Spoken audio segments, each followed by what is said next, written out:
How is he only a 90 overall? You have Richard Sherman, some old man who can't run for jack. You need to put respect on Zach Ertz's name and a bunch of other tight ends that should be higher than Rob Gronkowski. The man hasn't played since 2018. He's not going to be the NL MVP. And then he goes onto an Instagram live where he seems to have been under the influence, smoking a cigar. I don't think MVP is indicative of the best player in the league. Welcome back to Go Chat. We are back with the 44th episode. If you're new here, hit that subscribe button. If you're not, welcome back. We have a great episode for you guys. It's the 44th episode. As you know, we start with the GOAT of the number. Connor, who is the GOAT of the number 44? There's only one answer to this question and one answer only, and it is the baseball king, Hank Aaron. I'm also going to classify him as the home run king because although he did not hit the most career home runs in a career, he did it without the use of steroids. It's Hank Aaron. He was a first ballot Hall of Famer, an MVP. He went to the All-Star game 25 times. He has a World Series ring in 1957. He has 3 gold gloves, 2 batting titles. He was a .305 hitter, so not only a hitter for power, but he hit for average. A 143.1 WAR, which is wins above replacement, and 755 home runs. Baseball players, after he retired, looked to wear the number 44 to idolize Hank Aaron. He is a player who changed the game of baseball, and that is what we do. That is what we classify as a GOAT, as someone who can change a game. That's undoubtedly here, Hank Aaron for the number 44. I feel like Connor starts like every go of the number with like, it's undoubtedly this guy. If you're not going to go with this guy, then there's something wrong with you. Well, this one's so clear-cut. All right. Tommy, are you going to agree with him? 100%. I mean, Connor said it right, and he's right. There is nobody else that you could pick for this. Hank Aaron is by far the best baseball player of all time, in my opinion. He could just do everything on the baseball field, and Connor gave all the stats. But, I mean, you think he had 3,771 home runs. You could almost take away, or you could take away all of his home runs, and he still has 3,000 hits, which is remarkable. Tommy had to misspeak there. He had 3,700 something hits, not home runs. Yeah, I was like, oh, I'm sorry. I apologize. Yeah, no, I meant 3,000 hits, and you take away all the home runs, and he still has over 3,000 hits, which is remarkable. 305 career hitter, like Connor said, which, you know, if you hit over 300 for that long of a time, you're going to be a Hall of Famer, plain and simple. And he won 3 gold gloves, which, you know, he could do it on both sides of the ball. And you said it, 25-time All-Star in just 23 seasons because he played in the era where they had 2 All-Star games per season. So Hank Aaron, he's just amazing. So, yeah, it's not even a question. Mike, who are you going to go with? you know what? Don't kill me for this. Hank Aaron is one of the best baseball players of all time. But I got to go with the logo, Jerry West. Jerry West was a 14-time All-Star. He's first ballot Hall of Famer like Hank Aaron. He did win a championship in the 72 season. 12-time All-NBA player. And he was also 5-time All-Defensive. So he has more All-Defensive teams than Hank Aaron has Gold Gloves and less seasons. Jerry West had a 14-year career. He was an All-Star for every year of his career. I mean, listen, Hank Aaron is fantastic. Don't get me wrong. But I think I'd have to pick Jerry West here. Jerry West just accomplished so much in such little time, and I got to give it to him. But, I mean, if we're going to classify All-Star appearances in every year, Hank Aaron also did that. He was a 25-time All-Star in 23 seasons. Now, yes, he played in an era where there were 2 All-Star games a year, but he had more All-Star appearances than he played in the league. So comparing the All-Star appearances and how he made it every year, that's not a fair argument here in my case. Definitely Jerry West is a great player, and he's known as the logo of the NBA, and he did great things. But the All-Star appearance comparison doesn't revelate with this argument. I feel like it does. If there were 2 All-Stars every year and he made the All-Star team each time and he played 23 years, do the math here, that's 46 All-Star teams. Did he make 46 All-Star teams? No. And No, but I don't know. I don't know if every year in his career there were 2 All-Star games. I don't think so. not. It was like No. a period of 5 years. Oh, okay. So if he made the All-Star game 2 times in all of those 5 years, right? That's 10 All-Stars, right? And then you take the 5 from the 23, right? That's 18 seasons. So then you would get 28 All-Stars. So therefore, he didn't make the All-Star team every year of his career. No. Matt, give us your Okay. point so Mike just stops giving us all this blasphemy. Tommy can go on if he wants to respond. Mike, Oh, the Matt. only 2 years that he didn't make the All-Star team were his first year and his last year. So, no, he's the best player of all time in baseball. It's not even a question. You compare the numbers. Willie Mays is close, but even then, Hank Aaron has like 90 more home runs. He is the best of all time, Hank Aaron. And I mean, I think you mentioned the title that he won. Hank Aaron also won a title, so that cancels out as well. Hank Aaron's stats just overall are better. Did Jerry West ever win an MVP? I think. Yeah. Oh no, he didn't. No, he didn't. Hank Aaron has won an MVP. That steps Hank Aaron up 1. And then his stats are just better. I mean, it's hard to compare stats between the basketball and baseball, but we're not ever going to see another player potentially hit 755 home runs while hitting over 300 in the league. It's hard to differentiate stats here, but I think it's pretty clear cut that you might have picked the second or best third, number 44 of all of sports. Okay, I don't know who the second would be if Jerry West is the third, but go ahead, Matt. Forgetting about Reggie Jackson. I know. Matt King, go ahead before they keep talking their mouths off. I'm gonna have to go with Hank Aaron too. I really felt like I could have gone somewhere else here. A little more biased and closer to me, but we got a whole viewer, so I'm gonna go with Hank Aaron. I don't know. Jerry West is not in that picture for me. In my opinion. I would shout out Tommy, Tommy and Connor. The whole ideology of Q's 44. I think that's pretty huge for the city of Syracuse, for the college too, and then Ernie Davis, the Heisman Trophy winner who died at the age of 23. The other players, Jim Brown, Floyd Little. So that's my shout out. But Hank Aaron's my goat. And I mean, I just mentioned Reggie Jackson. Now, he wore 9 for part of his career, but I mean, he was known for wearing number 44 with the Yankees, the Angels, and he wore it again with the Athletics. And I mean, I would argue that his numbers are better than Jerry West's. He's a Hall of Famer as well. He has an MVP, 14 All-Stars. He was a Major League Player of the Year. He was 2-time World Series MVP. He has 5 World Series trophies and 2 Silver Sluggers, while still hitting 563 home runs. And he had his own candy bar. I mean, what more can you say about Reggie Jackson? You said all, Connor, but Reggie should definitely be on this list. And, obviously he's getting a little overshadowed because of Hank Aaron, but Reggie Jackson, Mr. October, we all know him.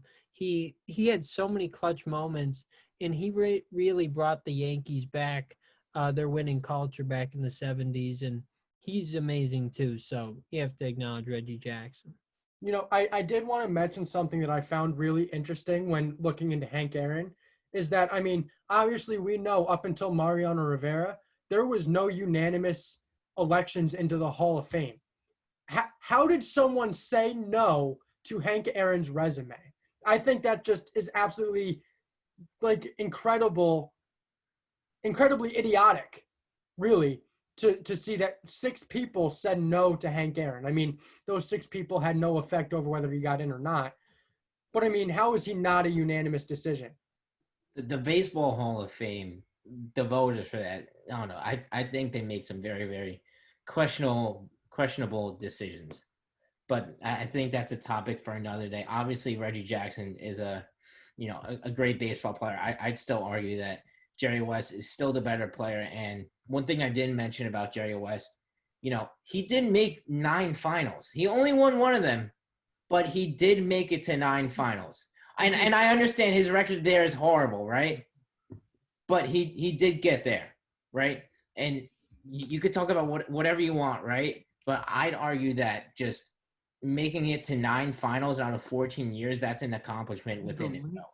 Well, now hang on there just a second. If we rewind back to episode 43, talking about LeBron versus Michael Jordan. Am I calling Jerry West the best basketball player of all time? No. No, I'm not saying that, but you're comparing him to the best player to wear number 44. And in comparison, you're saying he made the finals 9 times and he only won 1. But yet LeBron making it 10 times and only winning 4 is a problem. Compared to Michael Jordan, Hank Aaron only won one World Series. I don't know how many World Series he made it to, but he only won 1, right? There's a team around him. He's the best player of all time to play baseball. You can't, well, I mean, I guess you can debate it, but he is. He's simply the best player ever. And Jerry West is not the best player ever to play basketball. That's true. What more is there? I just think Jerry West has had such a profound impact on the NBA through his play. And even of course, there's every person we mention has had an impact on their sport. I mean, Q44 has more of an impact on the city of Syracuse than, honestly, Jerry West would have on the NBA. Yes, he's the logo, but what do you mean? He's the logo. And there's been how many numerous conversations about changing to logo. When Kobe passed back in January, how many people wanted to change it? Okay. There's a petition on it. I mean, we could search how many people signed the petition. I mean, what does that have to do with Jerry West not having an impact on the NBA? Okay, of course he's had an impact on the NBA. I mean, everyone that we talk about has an impact on the sport. Either way, I mean, we're talking about great players and great, just great people in general, mostly. So then, what's the point you're trying to make? I'm saying this is not about who makes the best impact. It's not all about who makes the best impact on the sport. I understand that. But Jerry West was also one of the best basketball players of all time, and he flies under the radar. So I got to give him some credit. Anyways, I think that kind of wraps up this conversation. There's not really much we're gonna say. We're just gonna keep repeating our points. Unless Connor, do you have any new thoughts? I saw you were about to say something. Well, I just wanted to say, I mean, I was just kind of going to wrap it up similarly, just that we all are mentioning great players, great people all throughout all of the different sports. There's no discrediting to Jerry West or anything he did for the sport of basketball at all. I just think personally, and I can agree with Tommy and Matt, that Hank Aaron is the better number 44 here. Anyway, that's definitely going to wrap up this situation. Now we're going to move into another topic that I'm not going to be happy with. We're once again talking about the Jets and their struggles and possibly another Chiefs Super Bowl ring. We will get into that right after this.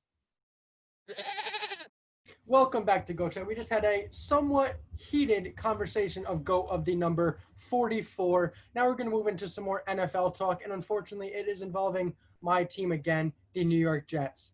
Tuesday night, right after we filmed our episode, guys, probably an hour after I was doing our assignment for sports media relations, and then news comes out, Le'Veon Bell is being cut by the New York Jets. Joe Douglas puts out this whole sort of play about how it's better for him and the team and all that stuff.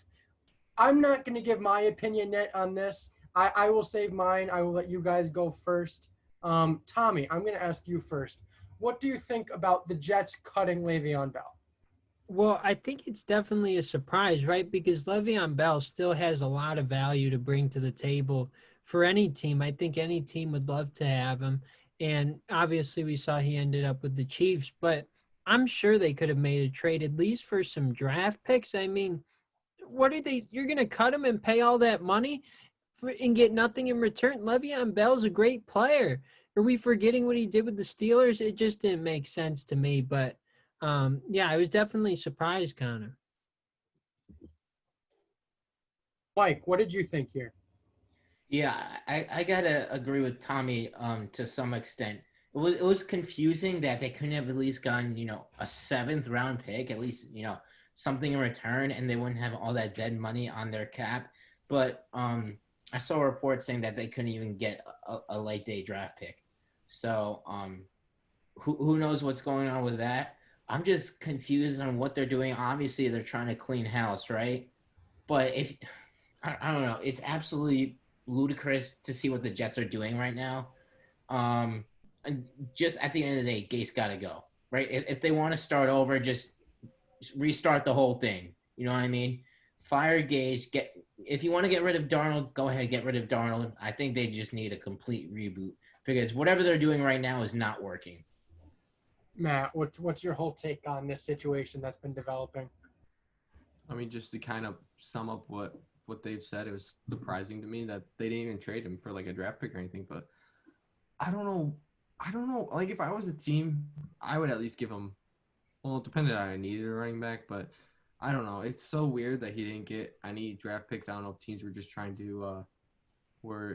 to get the Jets to cut him and then sign Le'Veon Bell. But I don't know. We know that he has a potential to be as good as he was on the Steelers. We know that he hasn't been too hot lately in the past year, like back to his prime. But he's still got a lot of potential. He's a young player. I'm shocked that he didn't even get traded at this point. I'm happy. I am happy for Le'Veon Bell for the fact that he is getting out of New York. Here's the thing. The whole reason why he was released or cut or they ate that dead money or anything was because after their 31-10 loss to the Arizona Cardinals, he went on and he was liking tweets about how he wasn't getting touches. One of the tweets actually came from an Ithaca College alum in Jake Asman. He is a big Jets fan, and he tweets all the time about the Jets, and he actually had a tweet saying that Le'Veon isn't deserving of the Jets and how he deserves so much more. Le'Veon Bell liked that tweet. 2 days later, Le'Veon Bell is then released from the Jets. Here's the problem, is the Jets brought Frank Gore in free agency to groom their rookie running back that they drafted in LaMichael Pirine. Very good running back who has a very high ceiling.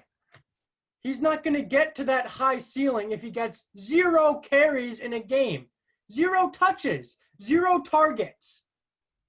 Le'Veon Bell isn't going to be happy in your offensive system if he gets 12 touches in a game and targeted once through the air. He was known in Pittsburgh as a receiving back. He was brought to the Jets in that sense. His first game as a Jet, he had a receiving touchdown and a 2-point conversion that was caught.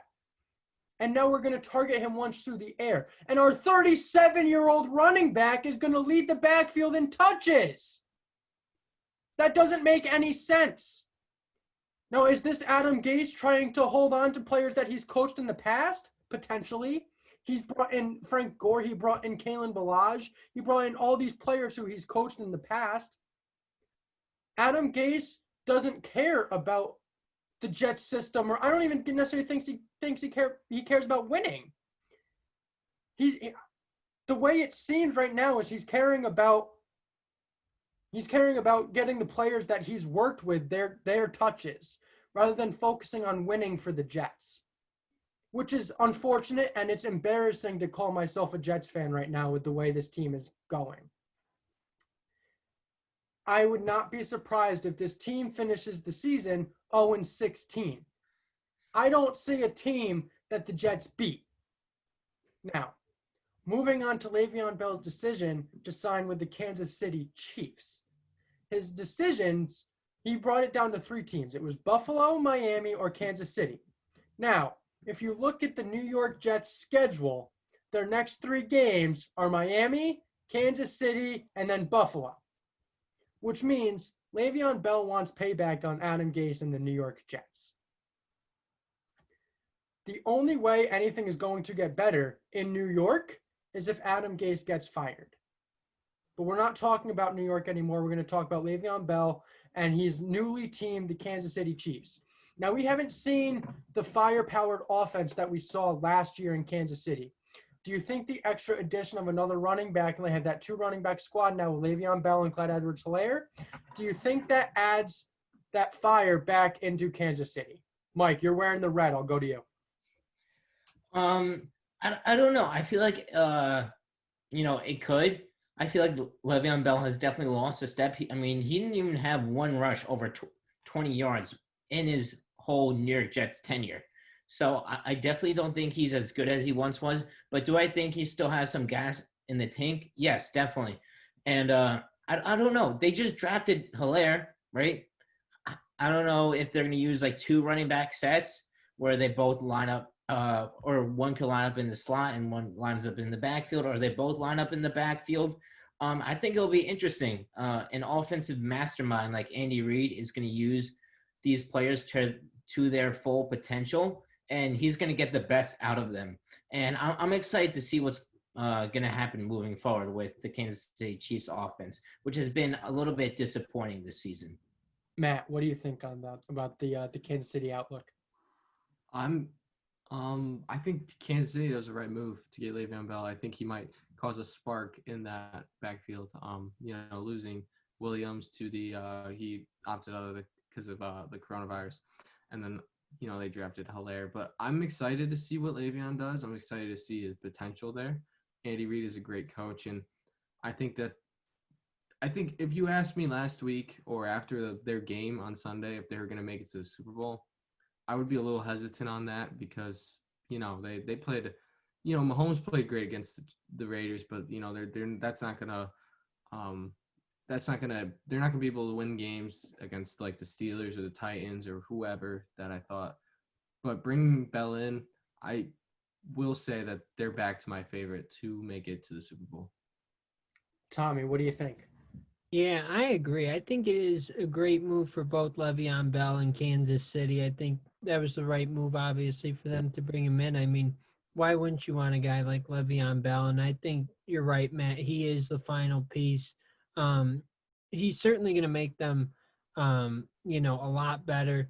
And I think he could be the final piece to bringing them another title, winning it back to back. But I'm excited. I think it's going to be exciting to see how he does there in Kansas City. I just want to say, I like how they don't have to depend on Le'Veon Bell, where like the Jets, that was the best player on their offense. And like if he signed to a team like the Dolphins or the Bears, I guess, like a team like that, they'd have to kind of depend on that run game. They don't have to depend on Le'Veon Bell, and I think that's the best case scenario for the team and for him too. I think with him going to Kansas City. Now, do you guys remember a couple of years ago when Kareem Hunt was still a Chief and how explosive he was? Now, that was a young Kareem Hunt. I think Le'Veon could fit that sort of role there in the Kansas City offense. Andy Reid is one of the best offensive-minded coaches in the NFL, and he's going to know exactly what to do with Le'Veon. And if I had to guess, I would say he would almost play that Kareem Hunt type role where you can put him in the backfield and give him carry, or you can swing him out right and he can catch a pass, or you could even have Helaire in the backfield and put Bell in the slot. There are endless amount of opportunities for Le'Veon Bell, and we saw at the beginning of this season, he was saying he's in the best shape of his life. So I would credit that his stats these past 17 games that he's played with the New York Jets, wipe them out. Those stats don't count because he was against he was behind a really bad offensive line, and he had a terrible head coach. You wipe those stats out, and if we see that he succeeds in Kansas City, I'll believe that he's still one of the top 10 running backs in the NFL. I think, thinking about what you said, I don't think it's necessarily a Kareem Hunt type deal. I feel like that's what we were getting with Clyde Edwards-Helaire. And I feel like at this point in both of their careers, I think Helaire is more explosive than Bell, while Bell is more that, that bell cow type of player where he could get 15 to 20 touches a game easily. And I think what they saw with Helaire was not enough, which is why they signed Le'Veon Bell. But I don't know how much better this necessarily makes them because their offense is already, really good.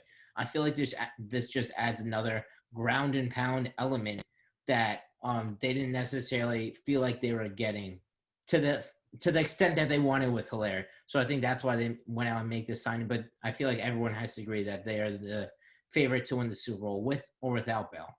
Mike, I think you're jumping the gun just a little bit on saying that Bell has lost his explosiveness. Because as I just said, he's been behind a terrible offensive line. Terrible. Terrible. I mean, there's no other word to describe it except terrible. Terrible. Yeah, I mean, I understand that, but not one over 20 yards, not one. Who's blocking for him? No, I mean, I know a lot of running backs in this league can do it without an offensive line. But when he was in Pittsburgh, he had one of the best offensive lines in the league.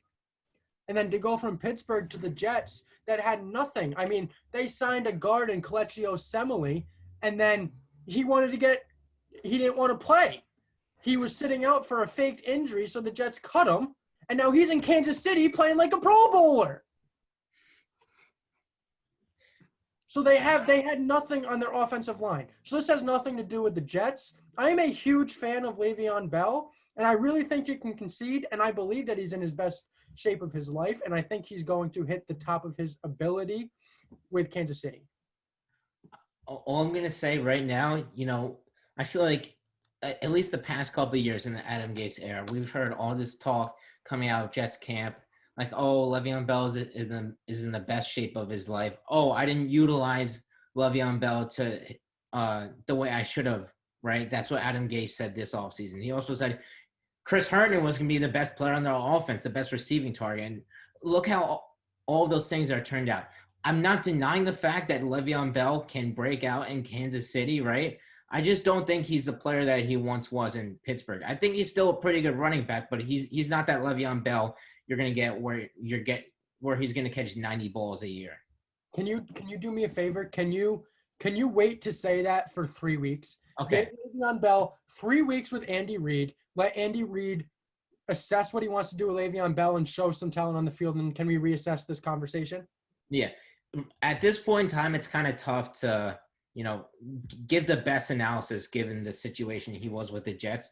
But personally, for me, I think I'm able to take enough out of that situation to say that he's the player that, he's not the player that he once was. That's all. I'm just going to leave it there. And one more thing, you mentioned Adam Gase saying how he didn't use Le'Veon Bell correctly.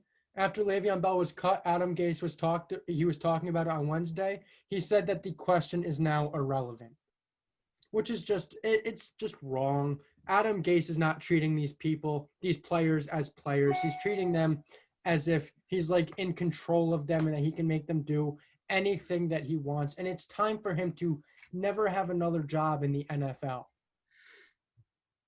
I'm so serious. Like I'm so ready to, you guys don't understand what's been going on in my head. I mean, I was ready to take this thing down off my wall the other day, ready to rip this poster down right here. I mean, it's tough to be a Jets fan right now, and you guys haven't really gone through it being Pittsburgh and Dallas. I mean, they're consistent teams.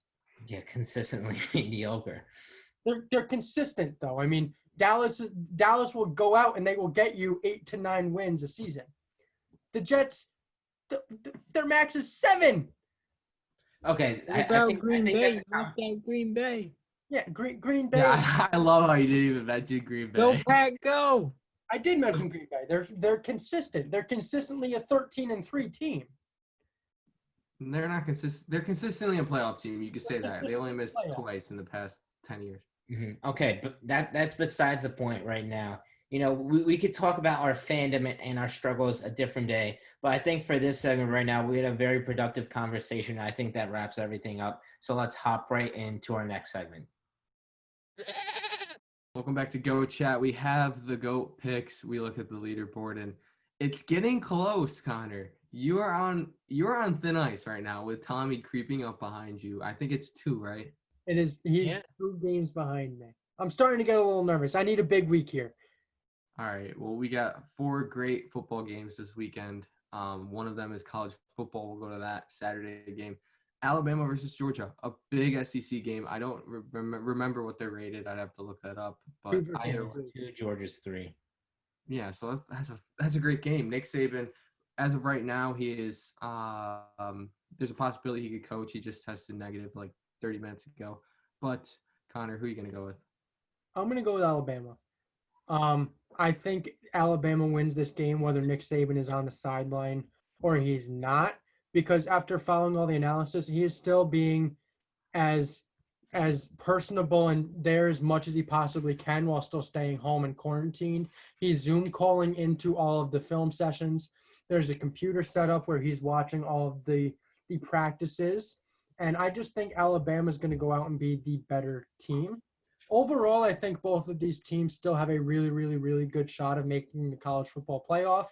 But Alabama's going to knock off their SEC foe here tonight or on Saturday. Tommy, who are you gonna go with?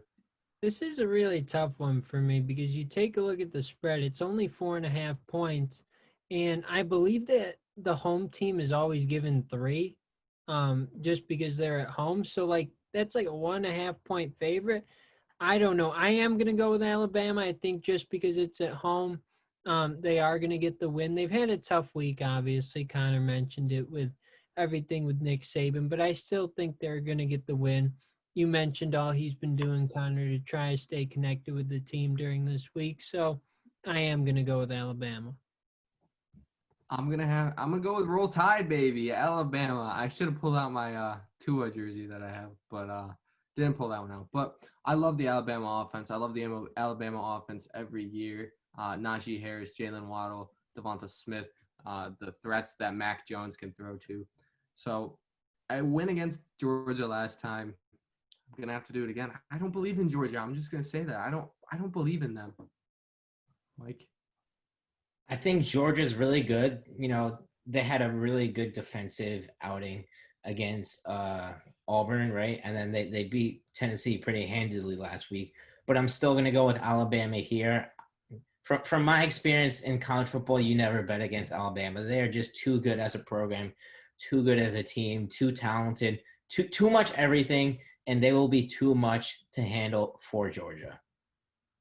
All right, we got all Alabama there, so we're going to have to pick against Connor somehow. But, it's all up to Connor. We got the next game. Safe picks. The next game is the bottom of the NFC East. Well, I mean, they're all at the bottom, but the mere bottom, the Washington football team and the New York Giants, they play at 1 o'clock Sunday. Connor? I'm going with the Giants. Giants are going to find their first win of the season here. Kyle Allen's going to be starting again for Washington. And, I mean, he exited early last Sunday with a shoulder injury or elbow injury or something, an arm injury, but he wasn't playing particularly well. And the Giants have been very competitive in a lot of their games. They're one of the best 0-5 teams in the league, probably them in Atlanta, and they're going to exit that 0-5 list Sunday, and they're going to get their win. I was going to say, how many 0-5 teams are there? 3? Just Jets, Falcons, and Giants. Yeah, so it's like the Jets are the really bottom, and then so that's what you're saying. Yeah, correct. Tommy, who are you going to go with? This is a tough pick for me because the Giants, they've been playing better. They had a chance to beat Dallas last week, but I am going to go with Washington.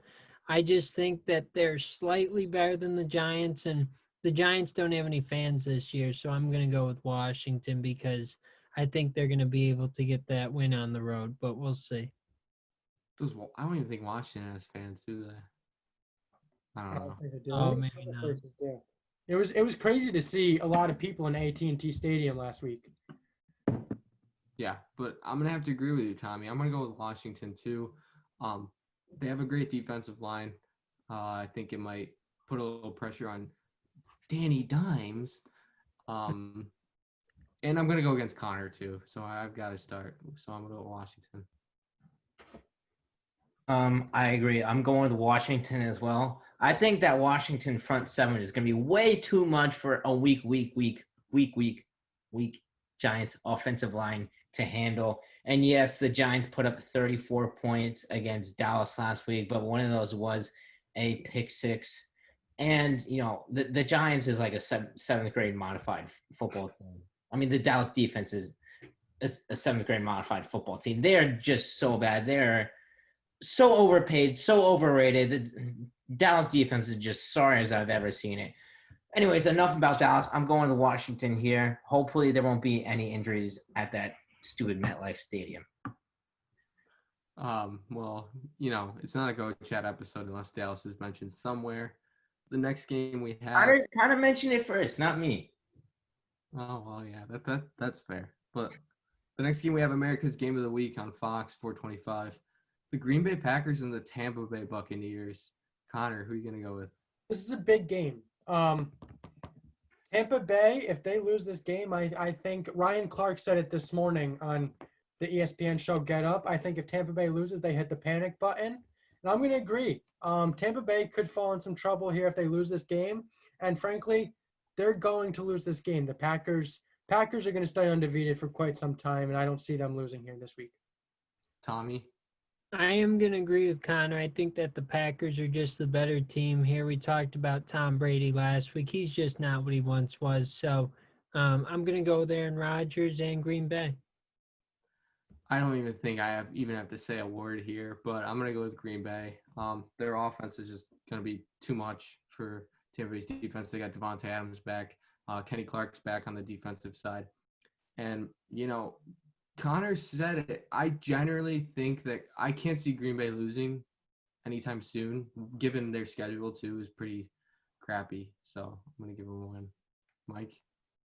I'm going to have to go with Green Bay, too. I really wanted to go with Tampa Bay. Do I think they have a chance to win this game? Yes. But I think the combination of Green Bay coming off a bye, getting Devontae Adams back, getting Kenny Clark back, it's going to be too much for Tampa Bay to handle. And I got to go with Green Bay here. Unfortunately, I think they'll win. But I have to disagree with you on the point, Connor, that if Tampa Bay loses, they hit the panic button.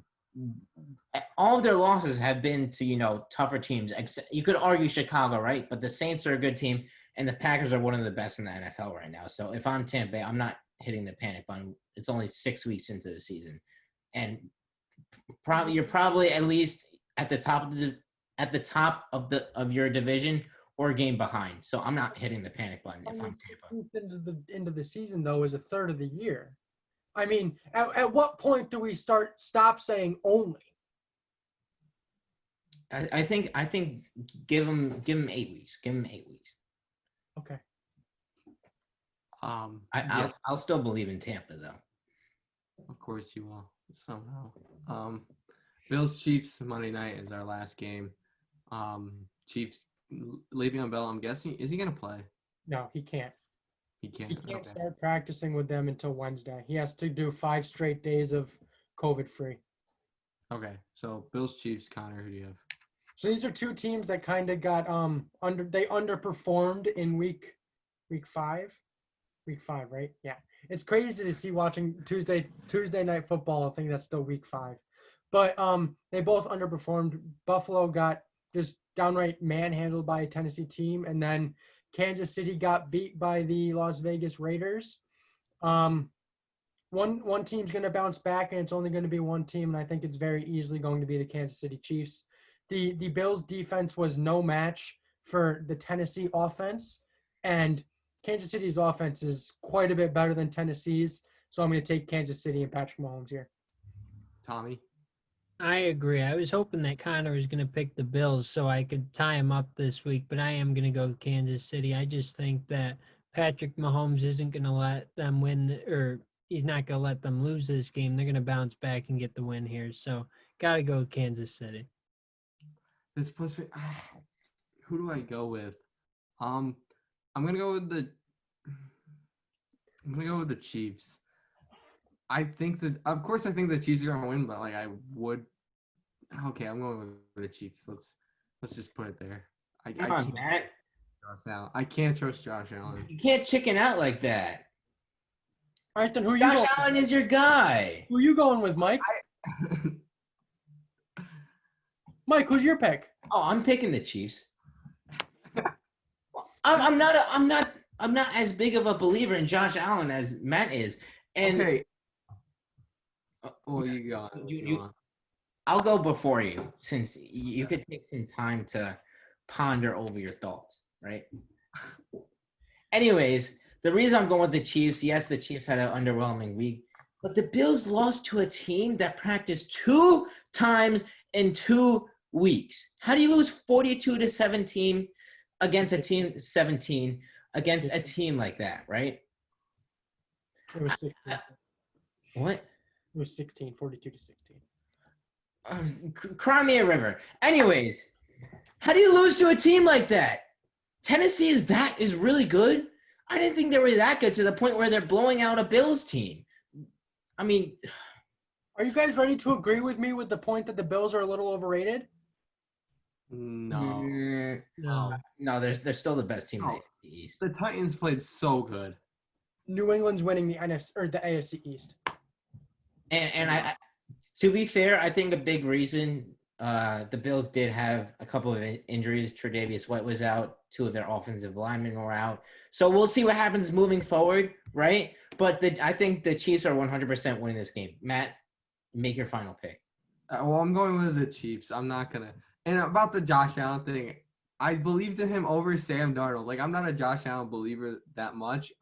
You can ask, like, any Bills fan. I would ridicule them about how much poor decision making he makes. Like, even last game, like not his first reception, that really wasn't his fault, except it was a little to the left of the guy. But he made poor decision making throwing it, I think, double coverage to a wide receiver. So I'm not a huge Josh Allen believer in that case. I believe in him over Sam Darnold, and look where that got me. But I'm not a Josh Allen, like a firm Josh Allen believer. I think that his performance last game took him out of the MVP race for me. Absolutely. Well, guys, it's been another great episode. Episode 44 is in the books. We're going to be back again on Wednesday, but until then, hit that subscribe button, like, follow on Instagram. Again, I'm going to reiterate, road to 500. Help us get there.